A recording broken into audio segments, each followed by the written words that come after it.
सारे बच्चे आईएएस बनते हैं, जिनमें से बहुत अच्छा अनुपात उन बच्चों का है जो SC ST कैटेगरी से, OBC कैटेगरी से होते हैं। मैंने एक चीज देखी है, आपसे विशेष रूप से निवेदन कर रहा हूं। बहुत सारे ऐसे बच्चे होते हैं जो समाज के पिछड़े समुदाय से आते हैं और उनको इस बात की बड़ी शर्मिंदगी होती है कि मैं पिछड़े समुदाय से हूं। उनको आरक्षण मिलता है, वो IAS बनते हैं, IPS बनते हैं, और IAS IPS बनने के बाद कोशिश करते हैं कि उनकी वो पहचान खत्म हो जाए कि वो पिछड़े समुदाय से हैं और वो किसी उच्च समुदाय के व्यक्ति से शादी ब्याह करके अपने आप को वहां एक्सेप्ट करवाने किसी तरह से ऐसी उधेड़-बुन में लग जाते हैं। मैं आपसे एक बात का निवेदन करना चाह रहा हूं, जिस समाज से आप हैं उस समाज को लेकर शर्मिंदा कभी नहीं होना, एकदम नहीं होना। आप सिविल सेवक बनेंगे, नेता बनेंगे, पुलिस वाले बनेंगे, जज बनेंगे, जो भी बनेंगे, आपकी मुख्य जिम्मेदारी संविधान के प्रति है, अपने दायित्वों के प्रति है, एकदम ठीक बात है, उसमें कोई कोताही करनी भी नहीं चाहिए। पर ध्यान रखना है, आरक्षण के पीछे का मूल तर्क क्या है। आप सोच के देखिए कि इस देश में कुल नौकरियां अगर मैं मान लूं केंद्र में तो 1 लाख के आसपास, जिनमें SC समाज की 15,000 के आसपास होंगी। SC समाज की कुल आबादी अगर हम देखें, इस समय 16% से ऊपर आबादी है।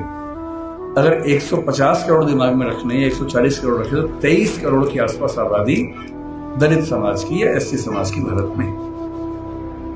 23 करोड़ में से अगर 15,000 लोग नौकरी पा लेंगे, क्या इससे दलित समाज की आर्थिक स्थिति बेहतर हो जाएगी? नहीं होगी, वो तो 15,000 की होगी। तो आरक्षण क्यों दिया जाता है? आरक्षण का उद्देश्य ये नहीं है कि लोग अमीर हो जाए, वो तो 15,000 होंगे। आरक्षण का उद्देश्य ये है कि जब पूरे एक गांव में एक दलित बच्चा या ST बच्चा या OBC बच्चा IAS बनता है या जज बनता है, उस गांव के हर व्यक्ति को कॉन्फिडेंस आ जाता है कि दिक्कत आएगी तो मेरा छोटा भाई मेरे साथ खड़ा हुआ है, और आपको वो छोटा भाई छोटी बहन बनना है। जिस दिन आप सफल हो जीवन में, आपके समाज ने बहुत आहुति दी है आपकी सफलता में, और आप जिंदगी भर भी उनकी मदद करेंगे तो अपना उधार चुका नहीं पाएंगे। कोई ऐसा काम नहीं करना जो गैर कानूनी हो, जो असंवैधानिक हो, ऐसा नहीं करना है। अपनी नौकरी की हदों में रहना है, अपने नियमों का पालन करना है। लेकिन जैसे आप IAS बनेंगे, आपके परिवार में कोई संकट में होगा, उसकी हेल्प करेंगे।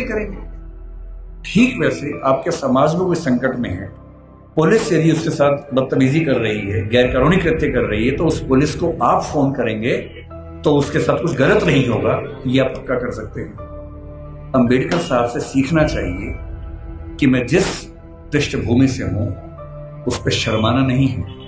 अगर वो पीछे की स्थिति है तो उससे लड़ना है और अपने साथ साथ अपने पूरे समाज को मुख्य धारा में लाने के लिए टेढ़ी चोटी का जोर लगाना है। ये सीखना। तो पहली बात सीखनी है पढ़ाई, दूसरी बात सीखनी है अपने समाज का साथ देना। पीछे कोई भी हट सकता है। जाति को लेकर कबीरदास ने बड़ी गहरी बात कही थी कि व्यक्ति की पहचान उसकी योग्यता से होनी चाहिए, मेहनत से होनी चाहिए। जाति में क्या रखा हुआ है?